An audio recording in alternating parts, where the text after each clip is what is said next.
Agora com a palavra o doutor Sebastião Coelho da Silva. Cumprimento o deputado Medeiros, agradeço o convite na sua pessoa, cumprimento todos os parlamentares, não vou citar porque muitos amigos aqui, não é? Para não falhar. Eu poderia iniciar dizendo que cederia o meu tempo para o professor Felipe de Mendes, para ele continuar, que é o expert na matéria, não é? Mas cumprimento a todos que deslocaram dos estados para Brasília. O deputado Medeiros, ao iniciar essa sessão, disse que tudo se resumia em confiança. E confiança é o que nós não temos, infelizmente, na urna eletrônica. Confiança é o que nós não temos pela conduta à vida nos últimos tempos na justiça eleitoral, infelizmente. Eu falo isso assim com muita tristeza, porque a nossa justiça eleitoral, eu fui 2 vezes membro do Tribunal Eleitoral de Brasília, sendo uma delas vice-presidente e corregedor eleitoral. O ministro Cássio Nunes Marques, que aqui esteve, ele não está presente, mas está sendo gravado. Eu agradeço a presença do ministro, porque é uma inovação. O vice-presidente da Justiça Eleitoral comparecer perante o parlamento. Normalmente eles ignoram os convites feitos pelo parlamento, né, Medeiros? Eles ignoram os convites. E tudo, meus amigos, nós estamos vendo hoje, o projeto, quando apresentado em 2015, e os seus apensos, ele trazia uma vontade de aperfeiçoamento. Era uma manifestação de vontade de aperfeiçoamento da justiça eleitoral, do sistema de captação e apuração dos votos. Mas hoje não é mais uma vontade de aperfeiçoamento. Hoje é uma necessidade de aperfeiçoamento, porque a situação de instabilidade que nós estamos vivendo em nosso país tem uma causa, e a causa é a falta de confiança do que ocorreu na eleição de 2022. Tivesse havido a confiança da população no resultado da eleição de 2022, nós não teríamos tido as manifestações, não teríamos tido o 8 de janeiro, isso é uma realidade. Então nós estamos tratando aqui para o futuro. Isso independe de cor partidária, se é de esquerda, de direita. Hoje, até 2 anos atrás, tínhamos um governo de direita. Hoje temos um governo de esquerda. O futuro, Deus dirá o que será. Mas não depende de governo, de questão partidária, depende da garantia da segurança da população. E a Constituição ela é bem clara, no seu artigo 37, quando fala do princípio da publicidade. Da publicidade. Se os senhores que vão debater o tema e votar, entrarem em disputa com a máquina eletrônica, nós não vamos vencer nunca o doutor Amilcar. Nunca. Ele é um especialista em matéria de eletrônica, de informática, de segurança eleitoral. Eu não sou. O que ele me disser, eu não tenho argumento para ele. Então, o que acontece com a justiça eleitoral? Os ministros, olha, a máquina é segura, e hoje é bom falar aqui em urna eletrônica, porque quando eu vejo publicação, Medeiros, de urna eletrônica, as pessoas colocam a urna e trocam uma letra para o YouTube não identificar, porque senão já corta, né? Não sei se tem alguma ordem secreta que nós não sabemos para não questionar a venerável urna eletrônica, não é? Nós não sabemos. Quando os ministros dizem, olha, você pergunta para a urna, máquina, você está livre de votos? Ela responde sim. E a zerésima, tem voto aí dentro de você? Ela diz, não tem nenhum voto. Então tá ok, vamos continuar. Bom, a partir de agora, o que é que você vai fazer com o meu voto que eu depositei na urna? Aí a máquina diz, não, agora não é com você. Daqui para frente é só comigo. Não é? Então, essa segurança para o sistema eleitoral é o que está buscando para quê? Para uma paz futura da nossa nação. Nós não podemos viver a cada 4 anos ou a cada 2 anos, mas a questão maior é a eleição presidencial, com o embate eleitoral sobre a lisura ou não do voto. Se você coloca numa cegonha é aquele caminhão que transporta os carros, aqui em Brasília, transporta crianças também, não é? aqui em Brasília, 10 carros da marca Volkswagen para entregar em Goiânia. Você recebe lá a notícia, chegaram os 10 carros. Ok. Então agora você me diga se esses 10 carros são da marca Volkswagen que eu encaminhei. Se tiver carro de outra marca, não vale, porque eu mandei carro da marca Volkswagen. Assim eu voto. Quando ele sai do momento da votação até chegar ao TSE, que agora não passa mais pelos tribunais eleitorais regionais, ninguém sabe absolutamente o que aconteceu. Ninguém sabe. Ah, você está falando que tem fraude? Não sei, eu não tenho como debater se tem fraude. Não tenho expertise para isso.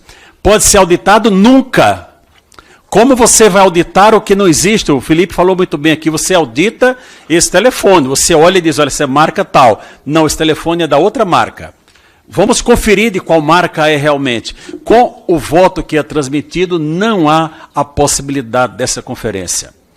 Quando foi citado aqui pelo Amilcar, que a ministra falou numa decisão passada, e não adianta nós voltarmos, senhores parlamentares, ao que cada ministro disse sobre as duas ações que chegaram lá e eles derrubaram o que foi decidido pelo Congresso Nacional. Não adianta. Isso é passado. Como citar a Bíblia, né, pastor Marco Feliciano, esquecendo-me das coisas que atrás ficaram e avançando para a que estão diante de nós, que é o nosso futuro.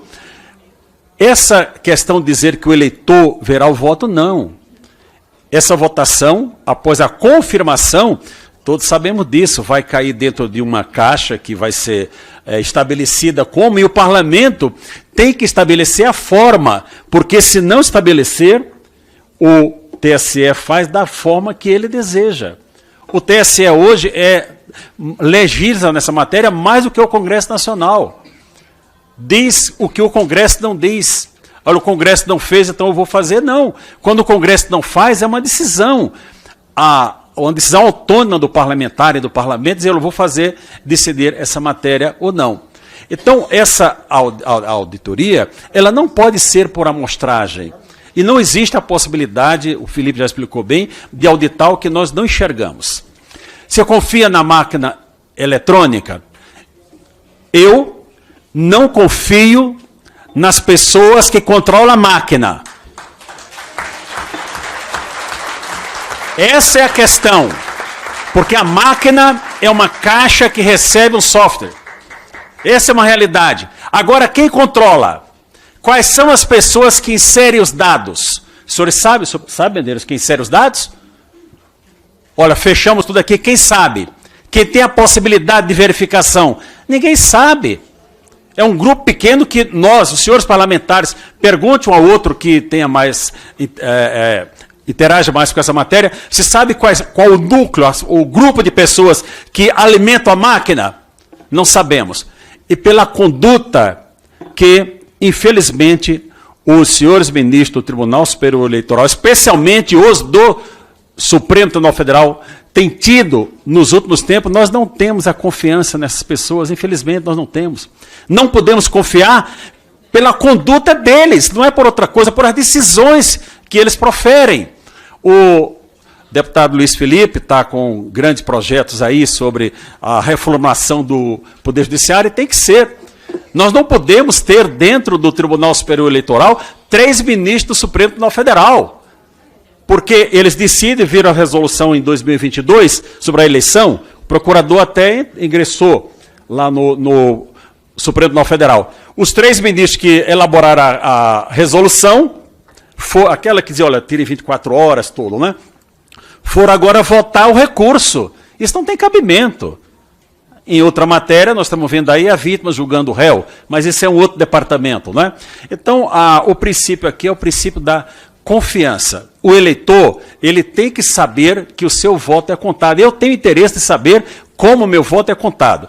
O artigo 14 da Constituição diz, olha, o sufrágio universal é pelo voto direto e secreto.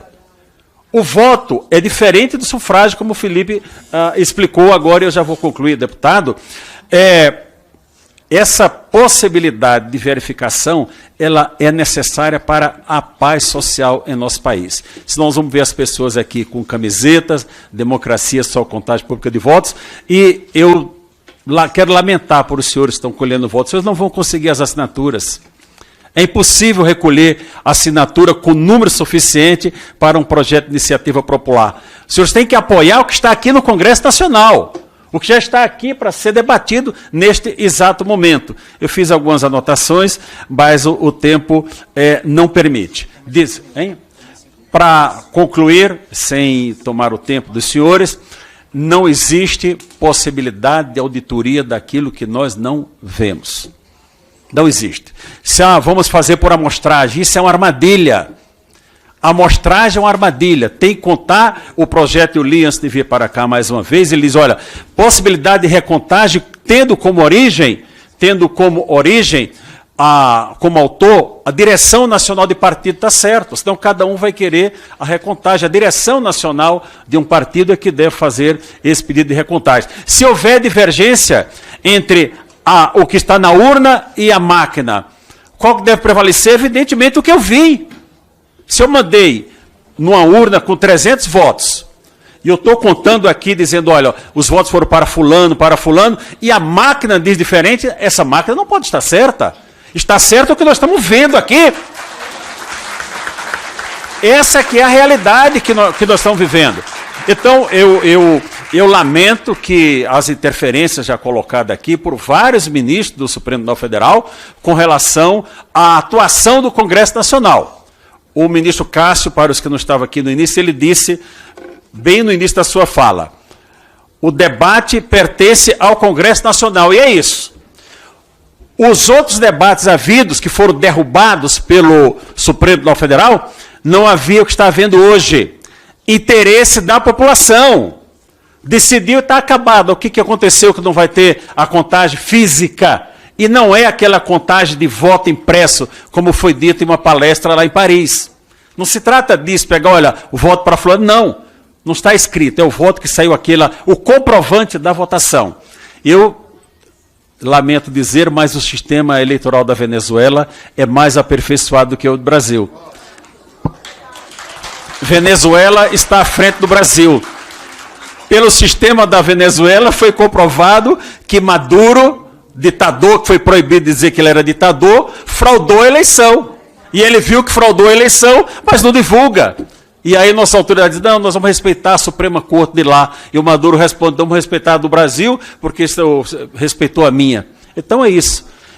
A minha participação, como eu disse, o Felipe já expôs tudo necessário, eu vou estar à disposição para, se puder, responder algum questionamento, mas eu queria apelar aos senhores parlamentares, façam valer a vontade do povo, os senhores são os representantes do povo, nós demos uma procuração, os senhores têm minha procuração, estão autorizados, eu autorizo o Congresso Nacional debater essa matéria. E outra coisa, o artigo 16, que fala do princípio da anterioridade, não se aplica à matéria. O artigo 16 é para tratar da igualdade, da paridade de arma entre as pessoas que estão disputando o pleito eleitoral, e não sobre serviço administrativo. Olha, se não votarmos até o 5, 4 ou 3 de outubro do próximo ano, não valerá. Valerá sim, porque é uma matéria de natureza administrativa. Eu espero que esse Congresso Nacional dê a resposta que a nação brasileira espera. Muito obrigado.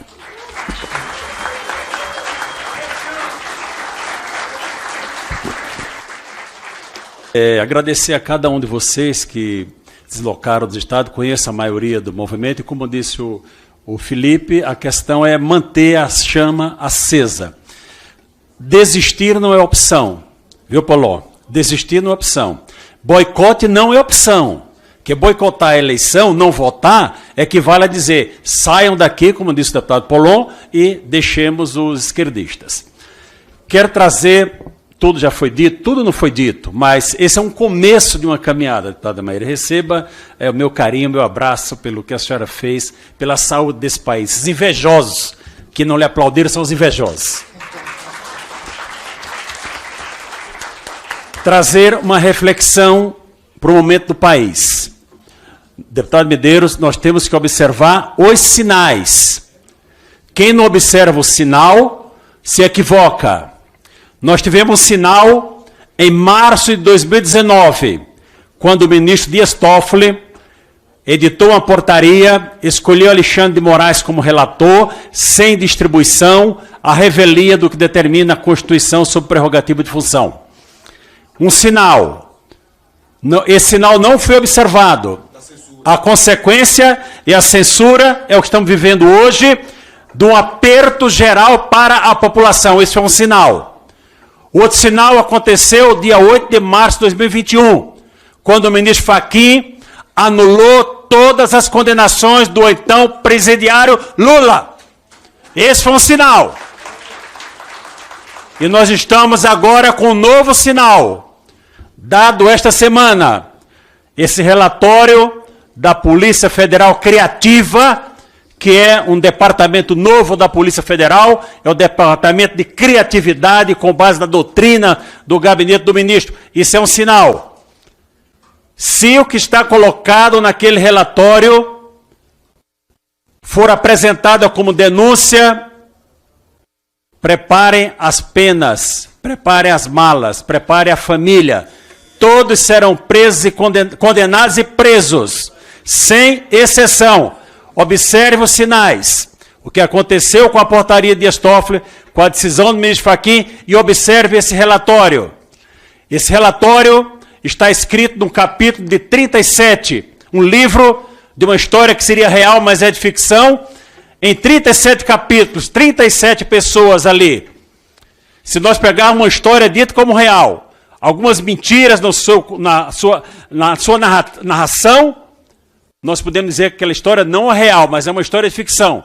E nessa história tem um capítulo absolutamente mentiroso, que é o capítulo que diz respeito a Felipe Martins. E nós vamos provar, já temos as provas, da fraude que aconteceu nos Estados Unidos, e nós vamos chegar nos partícipes, os culpados dessa fraude, que maculará todo o processo. Então, senhores deputados, senhoras deputadas, senhores senadores, senhoras senadores, observemos sinais.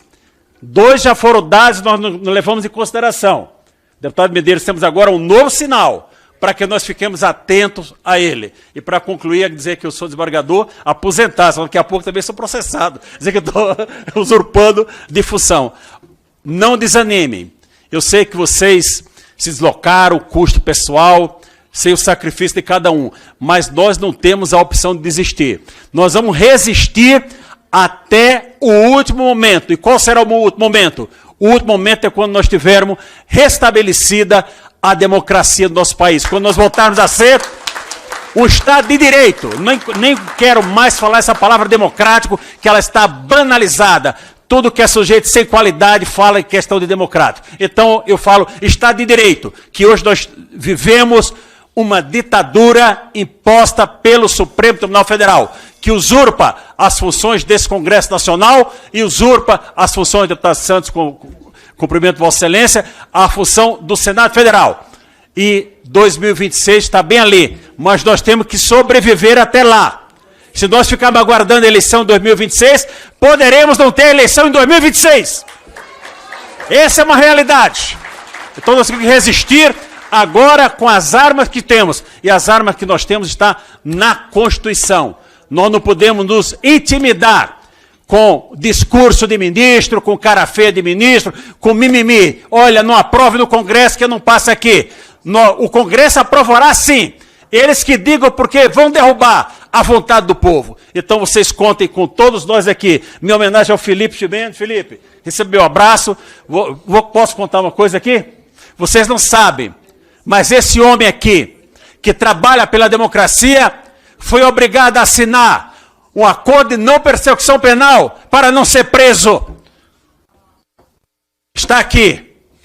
Estou contando de público. Isso é uma vergonha nacional. Como é que uma pessoa que defende, luta por direitos, precisa assinar um acordo de não persecução penal para não prejudicar o seu cargo de procurador do Estado e sofrer uma retaliação, até mesmo a perda do cargo de todo o seu trabalho de uma vida. Então recebo todos o meu abraço, perdoe a veemência, porque quando eu trato dessa matéria, quando eu trato aqui, quando eu vejo Clesão morto, por omissão de Alexandre de Moraes, quando eu vejo Daniel Silveira preso, e sua esposa ontem sendo interrogada por conta de uma postagem, isso me causa indignação, isso me causa revolta. E ninguém vai calar a minha voz e tantos outros nesse país. Só se eu morrer ou ser preso. Deus abençoe vocês. Deputado. Bom. Gostaria de deixar claro que as opiniões e informações apresentadas aqui são de responsabilidade exclusiva de seus autores. Como criador deste conteúdo, não me responsabilizo por consequências. Pesquise e busque orientação profissional antes de decisões significativas.